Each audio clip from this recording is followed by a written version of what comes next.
Malaquias 1, a partir do 6, diz assim: o filho honra o pai e o servo ao seu senhor. Se eu sou o pai, onde está a minha honra? E se eu sou o senhor, onde está o respeito para comigo? Diz o Senhor dos Exércitos, a vós outros, ó sacerdotes, que desprezais o meu nome. Vós dizeis, em que desprezamos o teu nome? Ofereceis sobre o altar pão imundo, e ainda perguntais, em que te havemos profanado?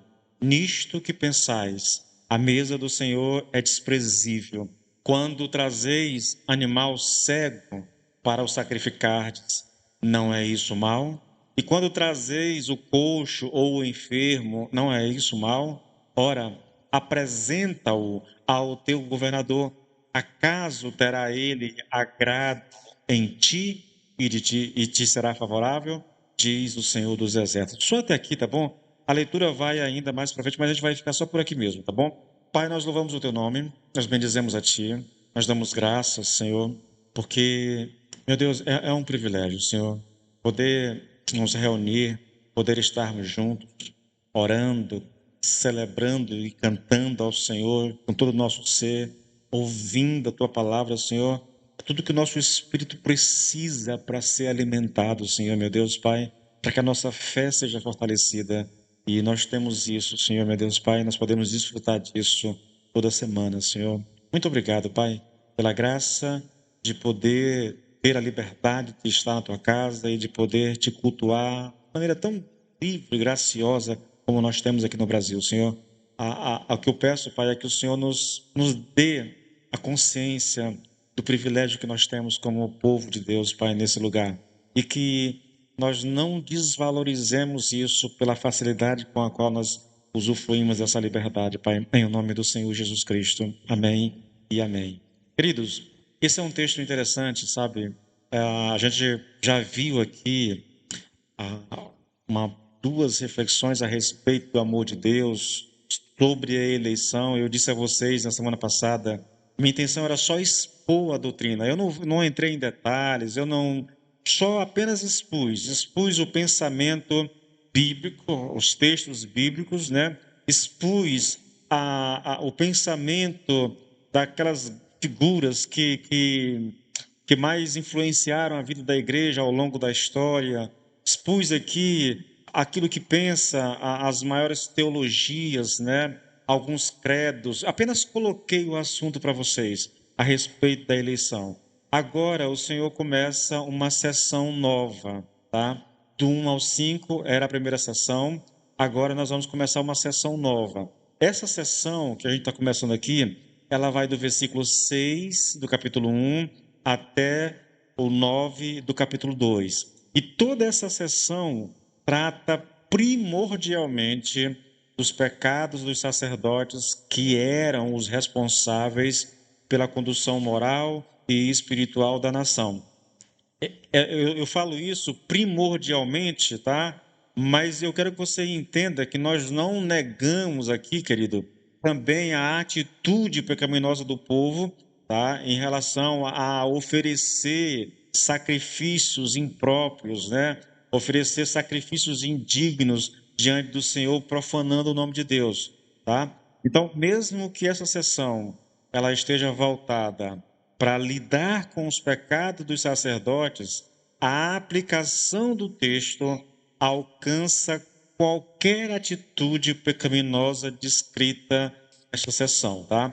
Nós vamos lidar apenas com os primeiros versículos dessa sessão, mas tudo aquilo que Deus está condenando aqui na pessoa dos sacerdotes, caso haja o mesmo pecado cometido por nós, isso diz respeito a nós também, tá bom?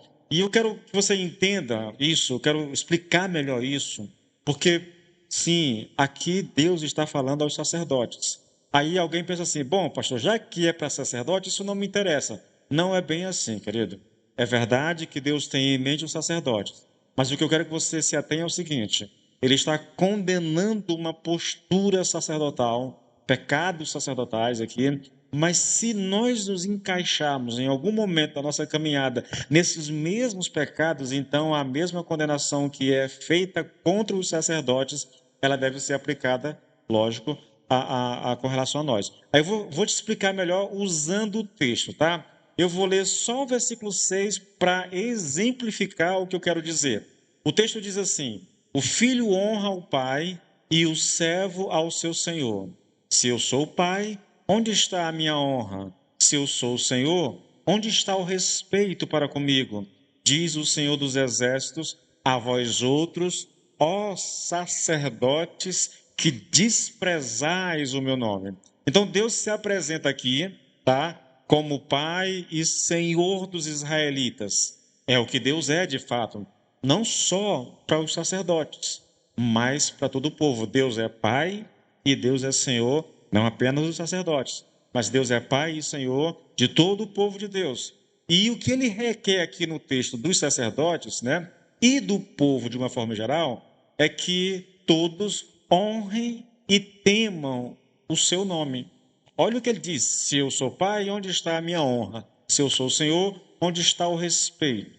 Então Deus está exigindo dos sacerdotes que eles honrem e temam o nome do Senhor. É lógico que essa exortação ela se aplica a nós também, querido. Não tem como, tá bom?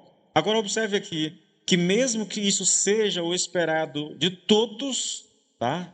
Deus espera isso de todos, ele está de maneira muito específica, clara, falando aos sacerdotes. O texto termina dizendo: diz o Senhor dos Exércitos a vós outros, ó sacerdotes, que desprezais o meu nome. O ponto aqui é simples, irmãos. Deus está repreendendo os sacerdotes por não honrarem nem temerem o seu nome.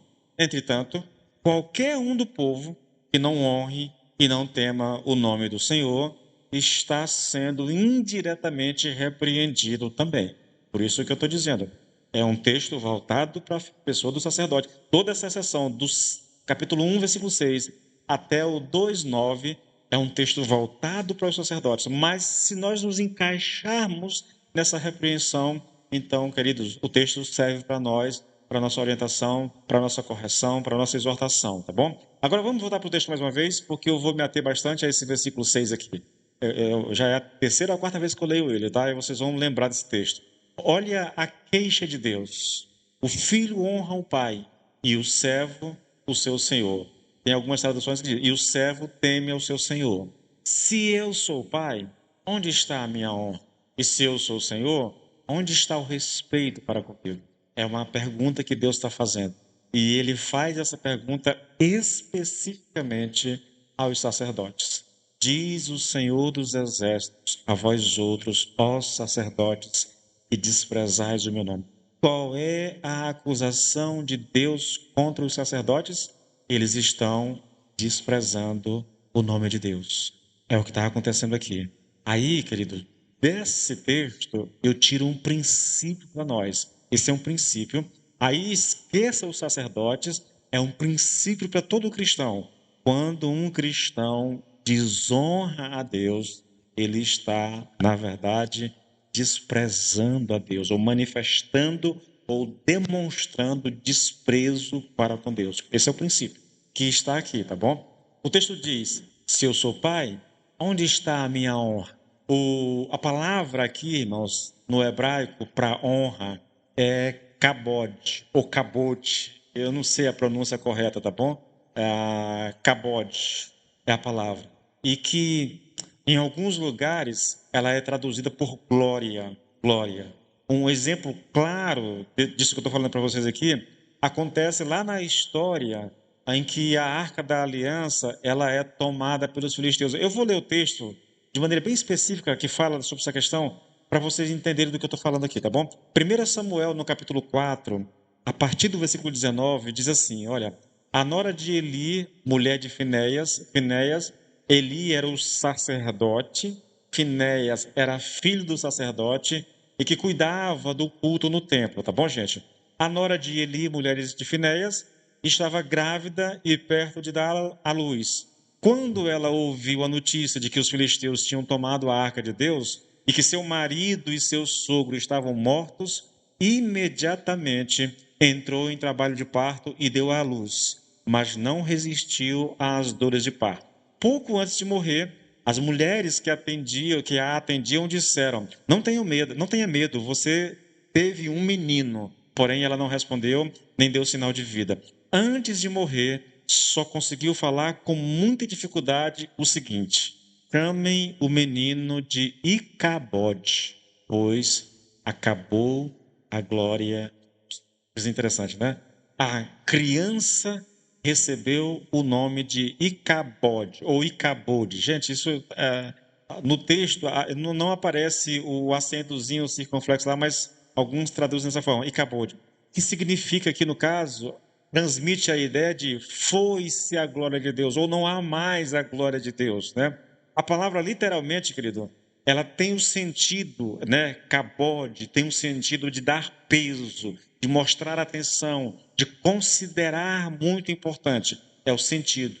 Quando a esposa lá, que está morrendo ao dar o neném, ela está dizendo assim: olha, acabou, aquilo que era importante foi embora, foi levado, na verdade. A glória do Senhor foi-se. Ela não existe mais, porque a arca foi levada. Ela diz que a glória de Deus também foi-se. É o que Deus quer dizer, irmãos, e escute isso, tá?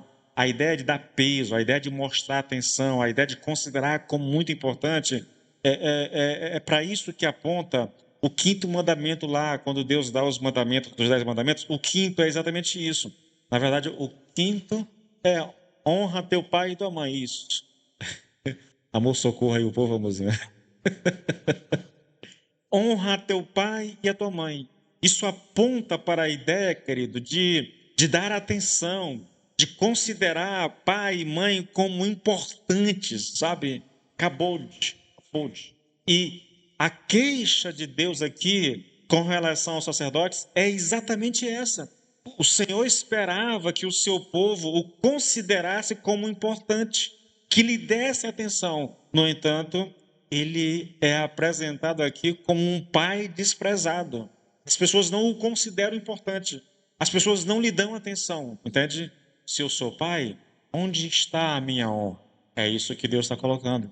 Deus está dizendo: vocês não me dão atenção, vocês não me consideram importante, vocês me desprezaram, a atitude de vocês me despreza.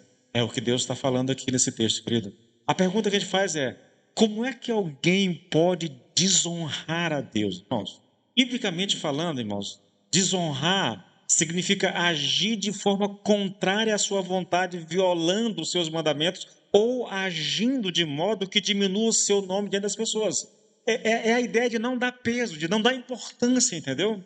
Aquele povo estava, embora cultuando a Deus, porque eles estavam cultuando a Deus, levando as suas ofertas, mas as ofertas, vamos falar disso na semana que vem, as ofertas eram as sobras. Eles não davam a prioridade ao Senhor. Era o que tinha de pior, era levado para Deus. Eles não davam importância, eles não consideravam Deus, eles não consideravam os mandamentos de Deus. Eles não estavam preocupados em obedecer a Deus, em glorificar a Deus, não. Deus perdeu a importância. Eles são apenas pessoas religiosas que estão vivendo no piloto automático, sabe? Movidos por um espírito de religiosidade, mas sem vida. Deus não é mais importante para eles. Eles não estão mais preocupados em agradar a Deus. Eles querem ir ao culto, eles querem ir ao templo, estão apresentando as suas ofertas, mas isso não é mais o amor a Deus que os leva a agir dessa forma. Não é mais porque eles temem a Deus que eles estão fazendo isso. Eles estão fazendo isso movidos apenas por um espírito de religiosidade. E a gente tem que ter muito cuidado com essas coisas. Irmãos, eu tenho medo disso, eu não vou mentir, eu tenho medo. Eu estava ouvindo agora, recentemente estava na academia ouvindo um seminário a respeito dos puritanos. Os puritanos usavam uma palavrinha muito interessante, muito usada por eles, chamada afeições. Afeições.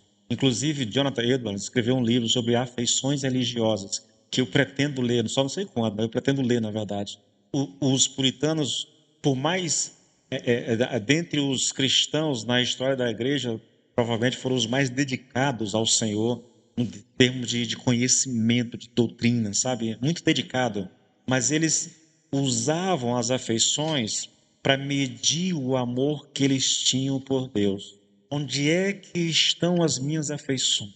Se as minhas afeições estão nas coisas de Deus, então está tudo bem. Eles viviam medindo isso, sabe? Para sondar o nível espiritual no qual eles estavam inseridos, para saber como é que estava o seu coração. Então eles mediam as afeições. O que é que mais me preenche? O que é que mais me satisfaz? Onde é que meu coração está agora? Está nas coisas de Deus ou está nas coisas do mundo? Eles chamavam isso de afeição. Eles iam medindo as afeições dele, porque eles acreditavam que nada nesse mundo poderia superar as afeições que nós devemos ter para com o Senhor. Absolutamente nada. E eu temo, querido, por essa questão da religiosidade, por isso, que às vezes a gente faça as coisas apenas movido por um espírito de religiosidade. Faz, mas não tem vida. Irmãos, é possível tocar sem ter vida, é possível cantar sem ter vida, é possível orar sem ter vida, é possível, irmãos, Deus me pregar sem ter vida, querido. É possível encarar isso aqui apenas como uma atitude religiosa, mecânica, sabe? Como uma obrigação, como um serviço. A gente tem que ter muito cuidado, querido. Como é que a gente pode desonrar a Deus? Transgredindo os seus mandamentos. Quando a gente pensa no povo judeu, a lei de Deus, aquilo que é chamado de Torá, dada por Moisés, através de Moisés, na verdade, ao povo, essa lei continha 613 mandamentos. Desobedecer a esses mandamentos, especialmente de forma pública ou intencional, era visto como uma forma de desonrar a Deus. Aí você pensa, querido, de maneira pública ou intencional. Pegue apenas os 10 mandamentos, filtre tudo apenas. Eu acredito que todo o restante da Torá é uma explicação dos 10 mandamentos. Sinceramente, eu penso que é isso. Então, para lá, não tenha outros deuses diante de mim. Quando a gente pensa nisso, a primeira coisa que vem à nossa mente é: ah, Senhor, graças a Deus eu não sou idólatra, eu não tenho nenhum altar, nenhum santo. É verdade, talvez você não tenha nenhum santo, irmãos, ou um altar de um santo no qual você se prostre e adore. Mas é possível que haja outros deuses diante de nós, sabia? Tem que ter muito cuidado com isso. Segundo, não faça para você imagem de escultura, nem semelhança alguma do que há em cima no céu, nem embaixo na terra, nem nas águas debaixo da terra. A gente olha isso aqui e pensa muito no catolicismo, né? Mas tem que ter muito cuidado, querido, porque às vezes nós temos os nossos ídolos no coração. Ele não é feito de gesso ou sei lá, mas são ídolos que ocupam o nosso coração. Qualquer coisa, a gente falar em voz alta, isso soa um pouco estranho. Ultimamente eu ando assim meio com medo, sabia dessas coisas? Qualquer coisa que ocupe o lugar de Deus no nosso coração, que tenha mais prioridade para nós do que a vida com Deus, pode ser um ídolo, queridos, que nós estamos alimentando no coração. O outro mandamento: não tome o nome do Senhor, seu Deus, em vão, porque o Senhor não terá por inocente o que tomar o seu nome em vão. Não use o nome de Deus para qualquer coisa, querido. Sabe uma coisa que me dá assim um pouco de temor? São os humoristas que vivem fazendo brincadeiras com o nome de Deus. Irmãos, um judeu jamais ousaria pronunciar o nome de Deus numa piada, sabia? Na verdade, os judeus não pronunciavam o nome de Deus. O tetragrama lá, o Yahvé, o Javé, sei lá, que as pessoas chamam lá, né? Jamais pronunciaria o nome de Deus, principalmente numa piada. Mas isso virou até coisa de cristão hoje, sabe? Não há temor pelo nome de Deus. Lembre-se do dia de sábado para o santificar. É lógico que a gente não guarda o sábado literalmente, né? A ideia de guardar o sábado é você ter um dia de descanso. O cristão guarda o domingo, tá? E por que nós guardamos o domingo? Porque o nosso Senhor, ele ressuscitou num domingo. Por isso que a igreja guarda o domingo, tá? Não é nem que o domingo substitua o sábado dos judeus. Não, não. Nós guardamos o domingo porque o domingo foi o dia em que o Senhor ressuscitou. Honre o seu pai e a sua mãe, para que você tenha uma vida longa na terra que o Senhor, seu Deus, lhe dá. Esse é o quinto mandamento. O sexto: não mate, não cometa adultério, não furte, não dê falso testemunho contra o seu próximo, Não cobice a casa do seu próximo, não cobice a mulher do seu próximo, nem o seu servo, nem a sua serva, nem o seu boi, nem o seu jumento, nem coisa alguma que pertença ao seu próximo. São 10 mandamentos. Em se tratando dos judeus, isso foi expandido para 613. Irmãos, leis morais, leis cerimoniais, leis sociais, governando todas as áreas. Qualquer violação desses mandamentos é desonra a Deus. É desonra a Deus. Outra maneira da gente desonrar a Deus, queridos, é causando escândalos e má reputação ao nome do Senhor. Você quer ver um texto interessante de como isso? Eu vou te mostrar isso em 2 textos muito claros de como que o povo de Deus, pelas suas atitudes, pode causar escândalos e má reputação, pode levar pessoas ímpias a blasfemarem o nome de Deus por causa dos cristãos. Olha, primeiro vou dar um exemplo do Velho Testamento e depois um do Novo, tá bom? Ezequiel, capítulo 36, queridos.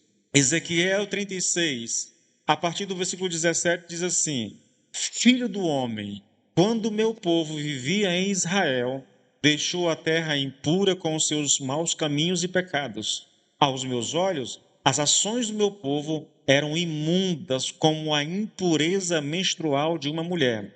Eles mancharam essa terra com muitos assassinatos, com a adoração de ídolos, e foi por isso que eu lancei sobre Israel o meu terrível furor.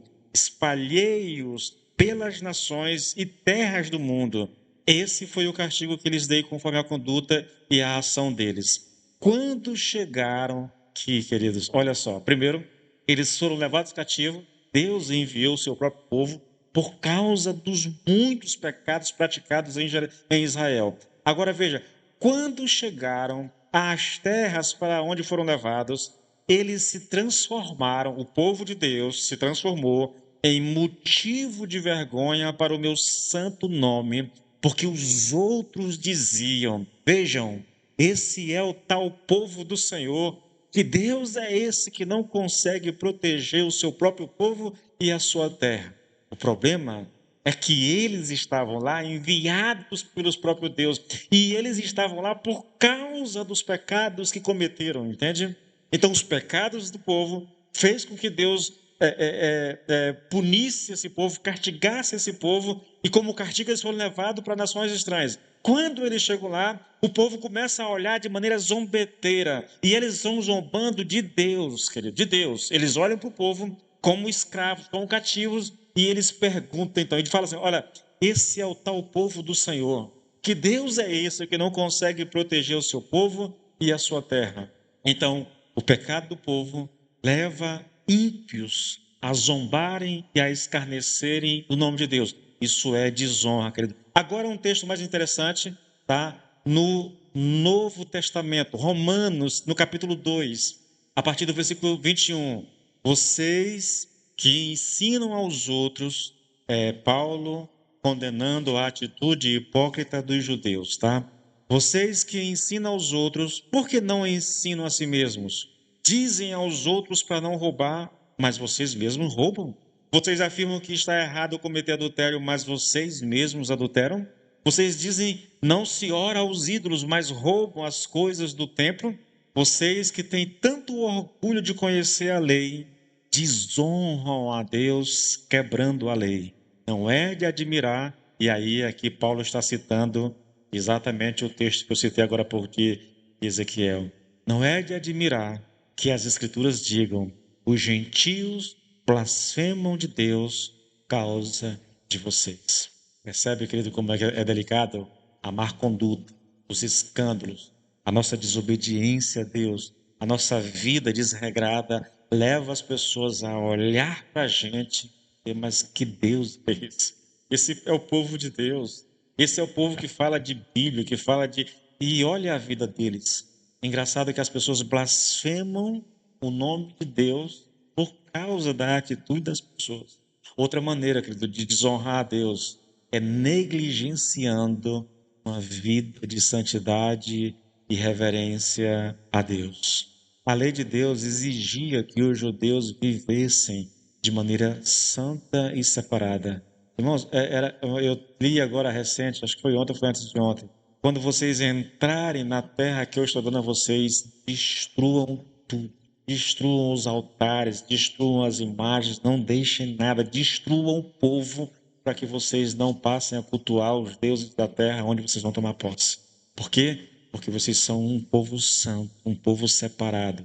É o que está lá, Levíticos 19:2. Diga o seguinte a toda a comunidade de Israel: sejam santos, porque eu, o Senhor, o Deus de vocês, sou santo. Não se misturem com os povos da terra. Não adorem os deuses desses povos, porque vocês são santos, foram separados para mim. É um povo, Pedro vai dizer, né? É um povo de propriedade exclusiva de Deus. Então, quando a gente negligencia a vida de santidade, querido, de reverência a Deus, nós estamos desonrando a Deus. Mas isso não é dito só no Velho Testamento, irmãos. O Novo Testamento também fala sobre isso. 1 Pedro 1, a partir do versículo 14, olha o que Pedro vai dizer: como filhos obedientes, não vivam conforme as paixões que vocês tinham anteriormente, quando ainda estavam na ignorância. Pelo contrário, assim como é santo aquele que os chamou, sejam santos vocês também em tudo que fizerem, porque está escrito: sejam santos, porque eu sou santo. E se vocês invocam como Pai aquele que sem parcialidade julga segundo as obras de cada um, vivam em temor durante o tempo da peregrinação de vocês. Negligenciar essa santidade, querido, seja no comportamento pessoal, seja no culto, é uma desonra. Santidade e reverência. Às vezes eu temo que a gente não consiga compreender essas coisas. Às vezes eu temo que a gente venha para a igreja e não consiga ter a consciência daquilo que se exige de nós quando nós estamos no templo. A reverência que nós devemos ter para com Deus, respeito, o culto, aquele culto, sabe, que manifesta temor de Deus.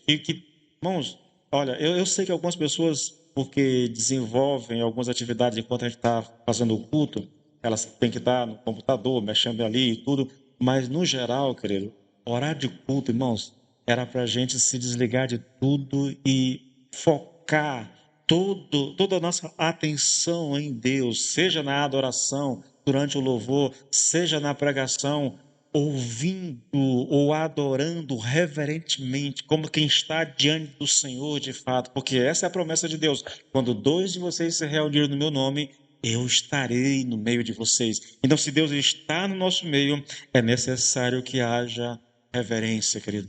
Reverência. Agora, querido, eu quero tratar contigo, eu já falei da desonra, tá bom? A, a palavra do Senhor para o povo é: se eu sou pai, onde está a minha honra? Se eu sou o Senhor, onde está o temor, o respeito? Mas ele vai dizer: vocês não me respeitam, vocês não me honram. Na verdade, ó sacerdote, vocês me desprezam. Vocês me desprezam. E aí é que vem a questão: o que significa desprezar a Deus? E como é que a pessoa faz isso, irmãos? Como é que ela despreza a Deus? Às vezes, querido, a gente pode fazer isso sem ter consciência do que está fazendo, tá bom? Bom, o que significa desprezar a Deus? E aí eu vou responder à luz das Escrituras, querido. E à luz das Escrituras, desprezar a Deus significa tratar a pessoa de Deus, significa tratar a vontade de Deus e os mandamentos de Deus com desdém, com irreverência ou indiferença. São três atitudes: desdém, irreverência e indiferença.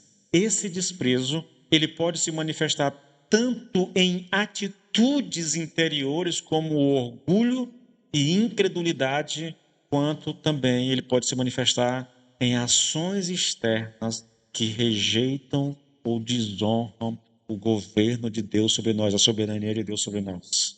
Então a gente tem que ter muito cuidado, irmãos. E como é que a gente despreza? Nós desprezamos a Deus, querido, quando nós rejeitamos a sua palavra. Desprezar a Deus significa desconsiderar as suas instruções e mandamentos. Esse é o caso aqui que Paulo, olha, meu Deus do céu, Romano e Paulo não me largam, meu Deus. Paulo, que Malaquias está lidando. Esse é exatamente o caso. Malaquias 1:13. E dizeis ainda, que canseira, isso aqui são os judeus, os sacerdotes falando, que canseira. Ao texto diz, e me desprezais, diz o Senhor dos Exércitos, vós ofereceis o dilacerado, o animal que foi comido por feras, que foi dilacerado por feras, a um pregador batista chamado Isaltino alguma coisa, que eu não esqueci o sobrenome dele aqui. Ele diz aqui, ele pega essa expressão dilacerado, que é o animal que foi morto por uma outra fera no campo, entendeu? E aí o dono do animal, para não perder o animal, ele leva o animal como oferta. E o Isaltino diz que isso aqui é oferecer carniça no altar de Deus. Ele é muito radical, entendeu?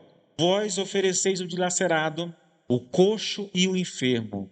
Assim fazeis a oferta. Aceitaria eu isso da vossa mão? Diz o Senhor. Veja, eles estão levando ao altar de Deus animais dilacerados, animais coxo, aleijado, tá bom? E animais enfermos. Isso é dar, querido, a Deus aquilo que eles não querem para si. Isso é tratar a Deus com desdém.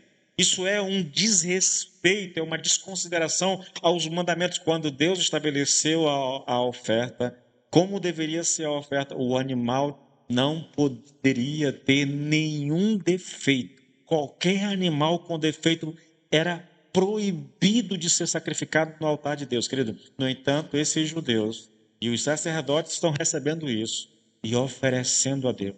É rejeitar a palavra de Deus, querido. É desconsiderar as instruções, é desconsiderar os mandamentos de Deus.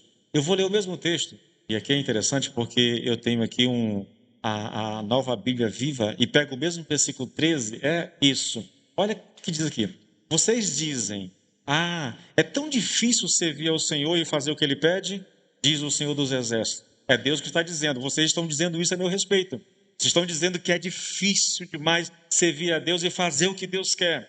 Aí ele continua dizendo, vocês não dão a mínima importância às leis que eu dei para vocês obedecerem. Animais roubados, aleijados e doentes como oferta a Deus. Será que eu posso aceitar ofertas dessa espécie? Pergunta o Senhor. Essa tradução é interessante. Vocês não dão a mínima importância às leis que eu dei para vocês me obedecerem. Eles estão rejeitando, novamente, queridos, aqui eu não sei dizer ao certo, querido, se é porque o povo está distante, porque o povo não tem instrução. Os sacerdotes, no capítulo 12, a gente vai ver, os sacerdotes não estão mais ensinando o povo, entendeu? Eu não sei. Aqui, muito provavelmente, é a geração depois de Neemias, tá? É uma geração que está se levantando, a geração não é mais existem algumas pessoas, mas são poucas aqui, mas dizem os estudiosos que é mais uma geração que veio após Neemias, tá? Veio uma geração que voltou do cativeiro.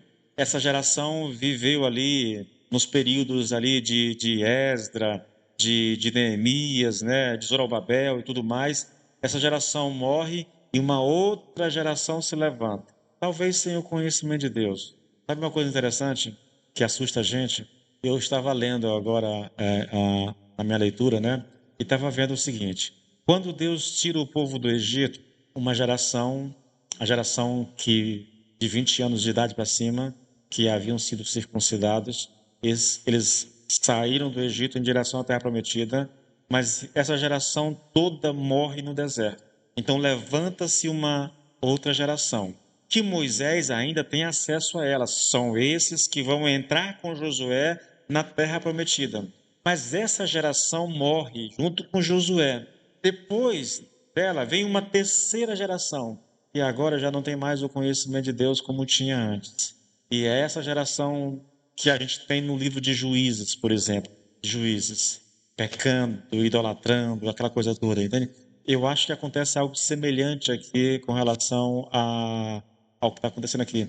Essa geração não dá a mínima importância. Não é que eles não têm. Deus está dizendo, vocês não dão a mínima importância à lei. Tem a lei, mas a lei já não tem valor para ele. Perdeu sentido para ele.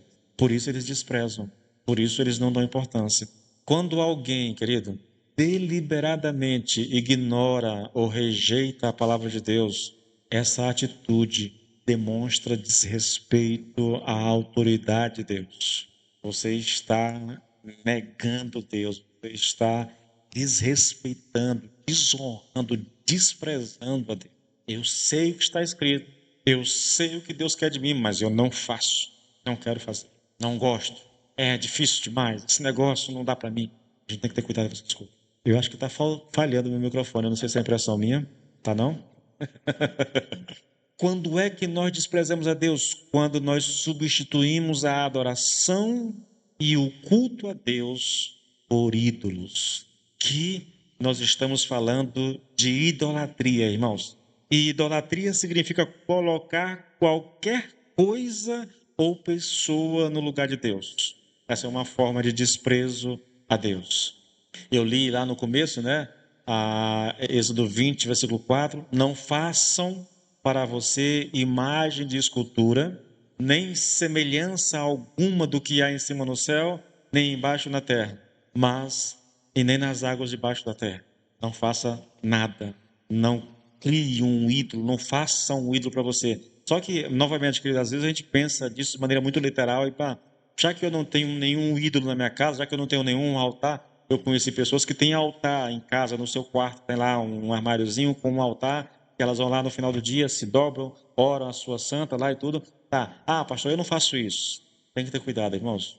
O que eu disse aqui no nosso texto é que qualquer coisa, tá, ou pessoa que se coloque no lugar de Deus, tal coisa é um ídolo no nosso coração. A gente precisa lidar. Olha, você quer ver uma coisa mais interessante ainda? Isaías, no capítulo 1, há um texto bem interessante ali e longo, mas eu vou me ater só a alguns versículos aqui. O texto diz assim: o boi conhece o seu dono e o jumento conhece o dono da sua manjedoura, mas o meu povo Israel não tem conhecimento. O meu povo nada compreende. Que nação pecadora, que povo carregado de pecado. A culpa do povo de Israel é tão grande que eles andam curvados com o peso do seu pecado. E isso é de família. Os filhos são iguais aos pais, vivem para a maldade. Agora ele vai dizer, vai explicar do que ele está falando. Por que essa descrição do povo? Ele diz: abandonaram o Senhor e desprezaram o Santo de Israel, viraram as costas para ele. E o que esse povo estava fazendo? Pecando, mergulhados na idolatria, mergulhados numa vida longe de Deus, adorando o seu. Aqui sim eram os ídolos. Os ídolos estavam por todos os lugares em Israel. Todos os lugares, debaixo de árvores frondosas, eles faziam ali um altar. Diante de uma coluna, eles faziam ali um altar. Então o povo virou as costas mesmo e foi para a idolatria. Nós temos que ter cuidado, querido. A idolatria moderna não precisa mais de árvores bonitas, ou de uma coluna, ou de um altar. Tá? Muitas vezes o nosso celular, muitas vezes o nosso cônjuge, o nosso filho, o nosso trabalho, os nossos estudos, muitas vezes a gente vai criando ídolos, tá? E fazendo altares no nosso coração. É invisível, ninguém sabe, mas Deus sabe que está lá. E a gente precisa ter cuidado. Outra maneira, querido, quando é que a gente desonra a Deus, quando é que a gente despreza a Deus, negligenciando o nosso relacionamento com Deus. Irmãos, quando nós negligenciamos o nosso relacionamento com Deus, nós estamos desprezando a Deus. Isso parece forte, porque realmente é forte, entendeu? Quando vivemos como se Deus não fosse relevante, ou sem importância, ou quando nós ignoramos a nossa comunhão com Ele, estamos na prática manifestando uma atitude de desprezo para com Deus. Essa negligência, ela pode ocorrer, querido, quando alguém está tão envolvido com as coisas desse mundo que ignora o tempo dedicado a Deus. Sabe qual é a orientação de Deus para a igreja? Buscai em primeiro lugar o reino de Deus e a sua justiça.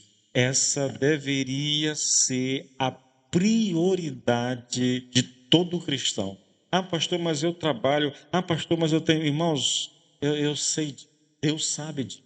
Mas ainda assim, Ele exige de nós que Ele seja a prioridade na nossa. Antes de qualquer coisa, querido, Deus. Antes do trabalho, Deus. Antes dos estudos, Deus. Antes da família, Deus. Antes da igreja, Deus. A gente tem que ter cuidado com essas coisas. negligenciar, querido, a nossa relação com Deus. Viver como se Deus fosse irrelevante, sem dar importância, sabe?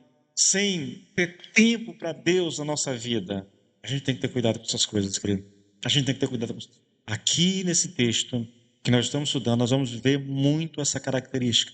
Um povo que não tem Deus como prioridade, um povo que a prioridade são os seus negócios, um povo que a prioridade são as suas coisas seculares, entende? Tem culto a Deus? Tem. O que eu vou levar para Deus hoje? Bom, ele vai atrás daquilo que não presta e leva lá para ofertar ao Senhor. O melhor, Deus vai dizer assim: experimente entregar as ofertas que vocês estão trazendo para mim e levá-las ao governador para ver se ele aceita. Para você perceber o nível em que esse povo estava mergulhado, entendeu? Havia um governador sobre a cidade, sobre o povo, e esses judeus aqui, esses irmãos aqui, não ousariam levar as ofertas que eles estão levando para o altar de Deus e presentear o governador com elas. Porque eles sabiam que o governador não receberia aquilo. No entanto, eles estão levando ela para Deus. Nós desprezamos a Deus, querido, quando nós desobedecemos a Deus de maneira deliberada. Deliberada. Novamente, irmãos, eu sei o que Deus quer de mim, mas eu digo, não vou fazer. Deus quer que eu ore. Não, não vou orar. Não tenho tempo para orar. Deus quer que eu leia a Bíblia. Não, não vou ter, eu não tenho tempo para isso. Sou um homem muito ocupado, sou uma mulher muito ocupada, tenho o meu trabalho, tenho os meus filhos, eu tenho os meus estudos, eu tenho isso, eu tenho aquilo. Eu não tenho tempo para essas coisas. Muitas pessoas, o único tempo que eles têm para Deus é o tempo no culto. Fora de lá, eles não têm vida com Deus. Há muita gente vivendo dessa forma. É uma expressão que eu já ouvi há muito tempo, né? São crentes de alma católica. Mas eu vou além. Pelo menos os católicos aqui do Buriti são mais crentes do que essas pessoas que eu estou falando aqui. Não estou falando de você não, mas tem muita gente assim, que só vai à igreja no domingo, que só tem tempo para Deus no domingo. Ele não lê a Bíblia, ele não ora, ele está apenas vivendo sua vida. Eu digo isso porque na igreja católica tem missa, acho que 3 vezes por semana agora, entendeu? Tem mais já? Sei que, se eu não me engano, tem na quarta, tem no sábado, tem no domingo. Olha o texto, irmãos. Se vocês me amam, guardarão os meus mandamentos. É interessante isso, né? É porque nós amamos a Deus que nós obedecemos.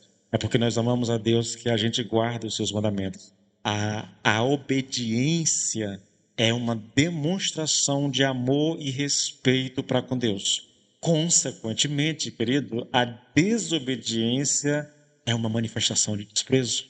Olha aqui, irmãos, eu vou ler um texto e mostrar isso, porque eu gosto de falar essas coisas e mostrar na Bíblia, né? Mas interessante. 2 Samuel 12, a partir do versículo 7. Então Natan disse a Davi: esse homem é você. O contexto vocês conhecem, né? No capítulo 11 de 1 Samuel, 2 Samuel, Davi, ele peca com uma mulher chamada Batseba. Essa mulher era casada, ele tem relação com ela, ela é engravida. Ele, para se livrar da culpa, ele manda chamar o marido dela que está na guerra, lutando pelo rei. E aí tenta convencer o marido a ir para dormir com a esposa, porque se o marido for dormir com a esposa, se ela aparecer grávida, vão saber, não, o marido esteve lá e dormiu com ela, por isso que ela está grávida. Mas o homem não foi. Davi bolou um plano. Bom, eu vou embebedar ele, bêbado talvez ele vá. Mas o homem bêbado era mais íntegro do que Davi. E bêbado ele não foi. E Davi, para se livrar do problema, escreveu uma carta para o comandante do exército, dizendo: coloca esse homem na linha de frente, onde a batalha está mais acirrada, para que ele morra. Por que para morrer? Porque ele morrendo, Davi pode trazer a mulher e esconder o seu pecado. Traz a mulher para dentro de casa e esconde o seu pecado. Foi exatamente isso que ele fez. Escreveu uma carta, deu para... Alguém lembra o nome do cara aqui? Tem alguém bom de... Eu dei um branco aqui no nome do marido de Batseba, gente. Urias, né? Isso. Obrigado, gente. É que eu dei um branco aqui. Urias leva a carta e na carta que ele está levando há uma sentença de morte para ele. E o comandante faz exatamente isso. O tempo passa, a criança morre, parece que tudo está tudo bem, está tudo tranquilo. Mas aí Deus levanta um profeta, tá? Natan. E aí vai lá, Davi conta uma história interessante, né? Para sensibilizar Davi. Davi, tem aqui um homem muito rico na tua terra aqui, tá? Com muito gado, com muita ovelha e tudo. E do lado dele tem um homem pobre que só tem uma ovelhinha que ele cria quase como se fosse um filho, né? Na nossa linguagem, uma ovelhinha enjeitada lá, criada dentro de casa. Aí um dia o homem rico recebe uma visita e aí ele resolve, ao invés de matar uma ovelha do seu rebanho, ele vai lá na casa do pobre, pega a ovelha do pobre, mata e serve ao rico. Davi explode de raiva, num senso de justiça, quando ele está lá indignado. Natan olha para Davi e diz: você é esse homem. Ah, irmãos, que pancada, querido. Que pancada. Esse homem é você, disse Natan. Assim diz o Senhor, Deus de Israel: eu ungi rei sobre Israel e o livrei das mãos de Saul. Eu lhe dei a casa de seu senhor e as mulheres de seu senhor em seus braços. Também lhe dei a casa de Israel e de Judá. E se isso fosse pouco, eu teria acrescentado tais e tais coisas. Por que então você desprezou a palavra do Senhor, fazendo o que era mal aos olhos dele? Com a espada você matou Urias, o heteu. Você tomou a esposa por mulher dele, depois de o matar com a espada dos filhos de Amon. Ele desprezou a atitude de Davi em... irmãos, como é que Davi desprezou a Deus? Desobedecendo os mandamentos de Deus. E eu concordo aqui, há alguns estudiosos que dizem que Davi quebrou aqui quase todos os mandamentos aqui, pelo menos aqueles mandamentos morais, entendeu? Honrar pai e mãe, ele desonrou com essa atitude. Ele matou, ele adulterou, ele cobiçou a mulher do próximo, ele fez um monte de pecado, e Deus está dizendo: você desprezou a minha. E Davi fez isso proposital, para não assumir o seu, para esconder o seu pecado. É uma forma de desprezar a Deus. Eu estou quase terminando aqui, irmãos, o tempo também já está encerrando, né? Como é que a gente despreza a Deus, irmãos? Murmurando e duvidando de Deus. Reclamar ou duvidar da bondade e da provisão de Deus, querido, é uma atitude que despreza a Deus. E foi exatamente isso que fez o povo de Deus no deserto. Eu poderia citar muitos textos, irmãos, mas quero que você entenda isso. No deserto, o povo vivia murmurando, reclamando. Na hora que eles sentiam fome, não tinham o que comer, eles murmuravam. Na hora que eles sentiam sede e não tinham o que beber, eles murmuravam. Na hora que as coisas davam errado para eles, eles começavam a murmurar e reclamar de Deus o tempo todo no deserto, desprezando a Deus. Números 11, 14 e 11. E o Senhor Deus falou a Moisés: até quando este povo me desprezará? Até quando se recusará a crer em mim, apesar dos sinais que fiz no meio dele? E a última atitude aqui para encerrar nossa ministração, querido: nós desprezamos a Deus fazendo sacrifícios dignos e cultuando a Deus negligentemente. E eu deixei isso aqui por último porque isso aqui nos traz de volta para Malaquias 1, a partir do versículo 6 e diante, tá bom? Só que nós vamos guardar isso para a semana que vem, porque o nosso horário aqui já está encerrando e nós ainda vamos orar, né? Então eu vou finalizar aqui. Semana que vem a gente continua falando desse desprezo dos judeus para com Deus, oferecendo a ele um sacrifício indigno, ofertas indignas, tá bom? Mas isso vai ficar para a semana que vem. Eu oro, querido, assim, no sentido de que Deus nos ajude. Ô, irmãos, como seria bom se nós tivéssemos consciência de que é importante a gente agradar a Deus. É importante nós nos esforçarmos mesmo, querido, com todo o nosso ser para tentar viver uma vida agradável a Deus, de oração, de leitura bíblica, de obediência aos mandamentos do Senhor, fazendo aquilo que agrada o coração de Deus, tá? Corrigindo as nossas afeições, lembra lá? Corrigindo a nossa conduta errada. Meu Deus, esse caminho aqui não te agrada, essa minha atitude aqui desonra ao Senhor, deixa eu voltar para cá, me ajude a andar pelo caminho certo, a fazer as coisas que pode trazer alegria para o teu coração, porque eu tenho certeza, querido, é isso que Deus espera de nós, é isso que Ele espera de nós. Eu oro para que o Senhor nos ajude, nos dê um coração, de fato, tenha interesse em agradá-lo. Vamos nos colocar de pé, só para a gente orar encerrando, aí a gente vai finalizar o nosso momento de oração já já, tá bom? Pai, louvamos a Ti, Pai.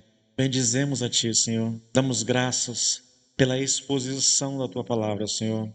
O que nós aprendemos aqui, Pai, é que precisamos ter cuidado com a nossa vida, com a maneira como nós vivemos, porque é possível que nós estejamos desonrando, é possível que até mesmo estejamos desprezando o Senhor com as nossas atitudes. Que o Senhor traga luz sobre o nosso coração, sobre o nosso entendimento, Pai, e que o Espírito nos habilite a viver uma vida agradável a Ti, em o nome do Senhor Jesus Cristo. Amém.